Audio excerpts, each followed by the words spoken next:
you have this really funny story about the record-breaking home run after Barry Bonds hit it, and he threw a party. You were spinning at the party. Tell me this story. I opened for DJ Cassidy at the time. For those that don't know who he is, he has a very popular YouTube series called Pass the Mic, and actually they've replicated that YouTube series and they put it on the Las Vegas Strip, where he actually does what he does on this series, at a theater, which is really dope. He's a New York DJ. At the time he was super, super popular, and I remember opening up for him. And I at the time I was a super huge Giants fan. I don't know if I was working for them yet. I'm not sure.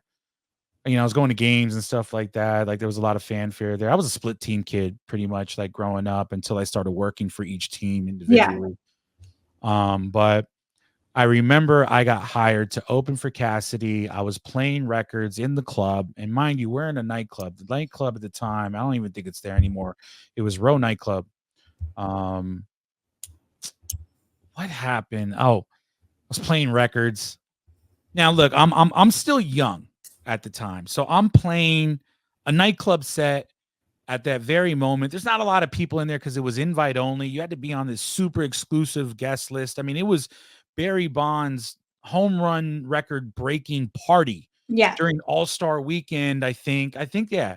So every like big major league player like ever, like goats from Jeter to Bonds to Willie Mays, like they were all in the building.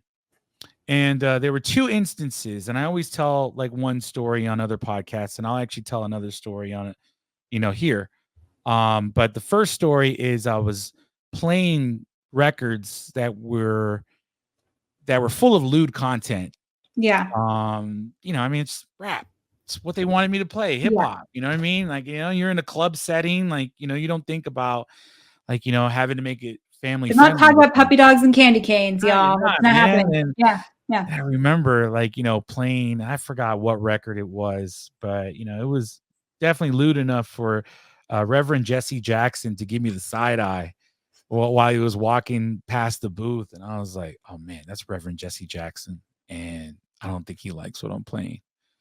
I should probably change what I'm playing. So I remember starting to get very conscious on the content of the stuff that I was playing. I was like, all right, I kind of know my crowd.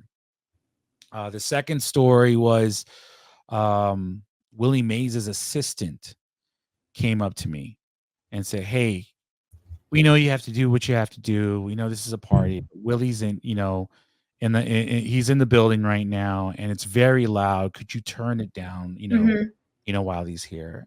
And, I know who Willie Mays is. Like, I grew up playing baseball, like, and watching baseball, whether it was, the A's or the Giants, I was like, oh my God, like Willie Mays? Like, yeah, absolutely. And I remember I turned that thing down from like most DJs have it at noon. That thing went down like maybe. What number do you need? I will do it. Yes. I was like, yo, I'll do it. Sure. No problem. Turn it down. And I remember somebody came up to me. Hey, can you turn it up? It's like really quiet in here. Like, hey, Willie Mays is in here. No, I'm going to turn it up when they tell me it's okay to, like, out of respect.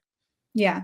So yeah, I never said that's the second half of that story. And that's the Willie Mays part. But so yeah, those instances happen. I remember Cassidy came in and, he was Cassidy, like he was a star. He comes in, we get him set up, you know what I mean? And he just lights the place up.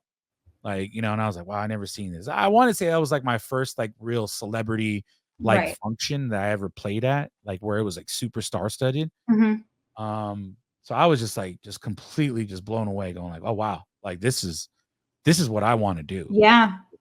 So that's amazing.